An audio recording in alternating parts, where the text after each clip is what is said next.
Hello, balık baştan kokar, and that's a Turkish expression which means the fish smells from the head. And it's a wonderful idea that when we look to problems in the higher echelons of society, in our government, the real problem lies with the top. And why do I say this? Because I learned of the latest scandal not from the BBC, not from British Broadcasting, but from Turkish media.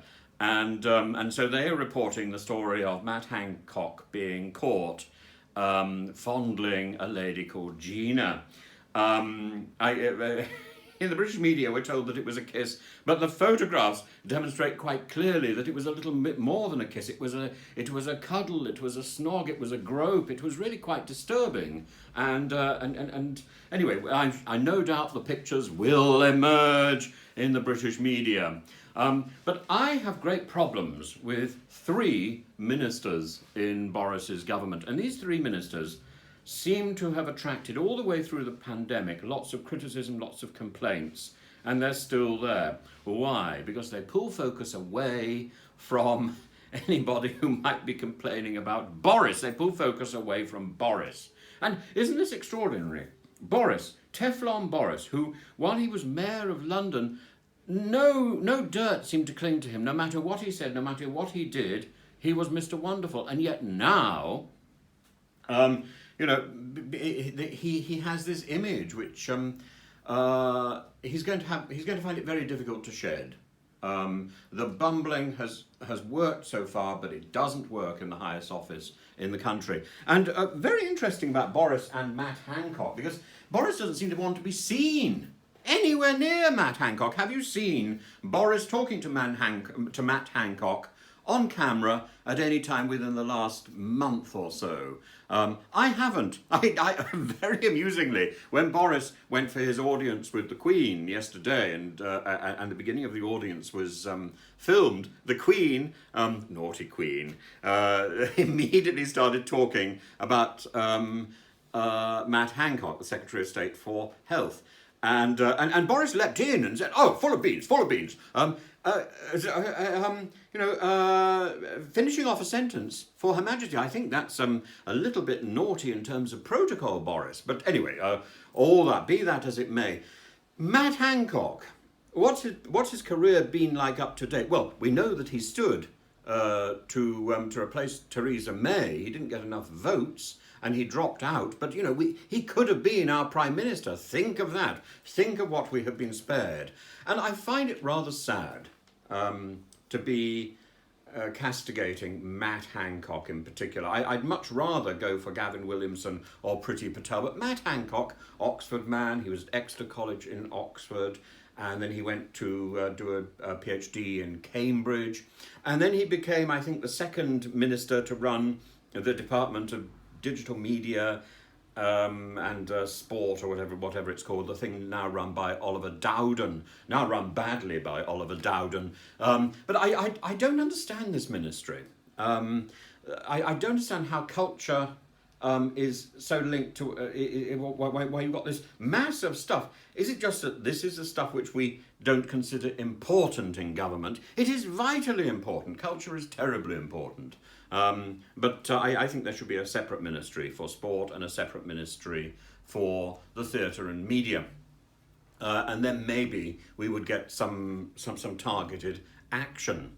But Matt Hancock was the second person to run that ministry, and you remember there was a nonsense over his mobile phone. So he did that badly, and now he's gone on and he's run down. Oh, did I say run down? He's now running the health ministry at a time of national importance. At the time of the pandemic, the health ministry is run by somebody who doesn't really seem able to run his own life.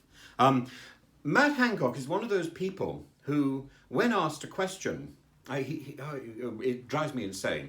First of all, he does a lot of posturing and refuses to answer the question, but in a very aggressive way, lots of eye rolling, as if everybody else in the world is stupid except for him. But he also is a great fan of the phrase, here's what I'd like to say. Well, I don't want to know what you'd like to say, Matt. I would just like to hear what you are going to say. Here's what I'd like to say. That is an expression which should be erased from political discourse. It should be erased from our language. Here's what I'd like to say. Just do it. And today, or yesterday, I think, he was on breakfast television, I think on Sky, going on about about refusing to discuss the management of his diary issues. I was going to say dairy issues there, but who has diary issues? This is madness. He cannot be trusted to manage this department. Because he doesn't seem to know about his diary issues. And this was specifically an interview about long overdue changes to do with social care, a long overdue meeting, and it had been promised, and he still was bumbling about when it was going to be delivered. He wouldn't commit himself, and now we see him in a clinch with Gina Coladangelo. So my mind immediately runs off here to think of the medieval popes, because Gina Coladangelo has been appointed a non-executive director of the Ministry of Health. How bizarre is that? And then we see that the Secretary of State for Health is kissing her and fondling her bottom. Unless I'm misinterpreting the photograph, and I'm quite happy to acknowledge that maybe the photograph lies. I'd like to think that Matt Hancock's hands were somehow. This is a misinterpretation of the photograph. So allegedly fondling Gina Coladangelo's bottom. But the optics are not great. I'm not talking anything about Gina Coladangelo's bottom. I mean, her bottom may be wonderful, but it's where Matt Hancock's hand appears to be on that bottom. And that clinch. Is this the way the higher members of the Conservative Party treat their non-executive directors? Is this the way that people do business in the corridors of power? But not only that, this photograph took place on the 6th of May, and it wasn't until the 17th of May that social distancing was relaxed. So Matt Hancock's hand, wherever it happens to be, seems to be slightly too close to Gina Coladangelo, whatever it's doing, however delightful is that clinch. It just seems an irresponsible clinch in terms of social distancing. I think they should both have been in isolation, having come within inches of each other. Enough is enough. This is a man who frankly should be tendering his resignation rather than robustly defending his own position. And as I say, his position is suspicious. Various people have now come out. In fact, the story has leaked very, very slowly through the British media. What has come out first is a big defence by some of his fellow ministers. Matt Hancock, great boy. Maybe the Queen's comment about poor man is because she already knew about this story. She already knew this was about to emerge. This is a slow chipping away at the dignity of any office.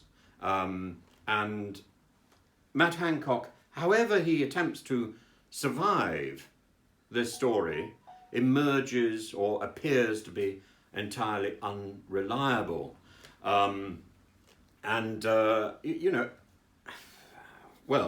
There are questions about whether or not he was reliable during the pandemic as well, but enough is enough. Now, the real issue, I think, is not where Matt Hancock's hand may or may not have been, but why Gina Coladangelo was ever appointed an executive director of the health service of that particular ministry. If the man who she's caught in the corridor with is kissing her, as we're told, or fondling her bottom, as it appears. This seems to me to be cronyism. That's the language which we often use in Britain, cronyism.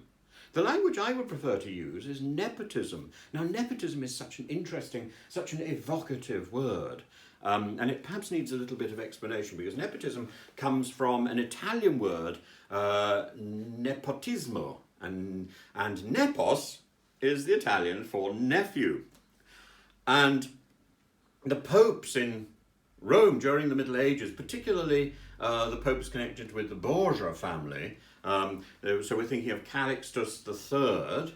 Calixtus is a corruption of the Greek word kalistos, which means the most beautiful or the best. Calixtus was certainly not that. He appointed, I think, his two nephews as cardinals, and one of them becomes Alexander VI, the Borgia Pope, and he's the one with the son who goes off and becomes a military champion, and a daughter, Lucretia, with whom there's a questionable relationship. And he then appoints his mistress's son as a cardinal, who then goes on to become Paul III. And Paul III appoints his nephews. Are we using the word nephew in a loose term? Maybe we are. His nephews, who were, I think, 14 years old and 16 years old, also as cardinals. And then shortly after that, the practice was outlawed in the Catholic Church. I mean, these aren't the only bad popes. We can also think of, just down here, I got a copy of Rabelais, and we can also think of Boniface the Eighth. Boniface the Eighth in Rabelais. Boniface the Eighth is described as somebody who is skimming the scum off soup bowls. In Dante's Divine Comedy, he's in, I think, the 8th circle of hell, and suffering greatly. So he's there because of simony, which is selling sort of opportunity, selling religious office in this case, but giving favors to his friends. This is surely, this seems to be what lies at the heart of the Matt Hancock affair. Boris cannot sack Matt Hancock for kissing somebody who is not his wife, because Boris clearly, this would be hypocrisy. But Boris could I think, seriously question Matt Hancock's appointment of somebody who he is then later found in a clinch with, in a corridor, and photographed. My goodness, what is this man? This man has now become the laughing stock that some of the international press think Boris is. So I think it's only a matter of hours before we see Matt Hancock's resignation, either demanded or proffered. So sorry about that. But do follow my channel, do subscribe, ping the bell. There's some other videos coming up very shortly, and I'm going to do another video about writing an essay, because I want to have a look at the Harvard system, and so look out for that as well. And there'll be some other stuff which will be jolly as well. So lots of things coming out over the next few days. Do follow. Bye-bye.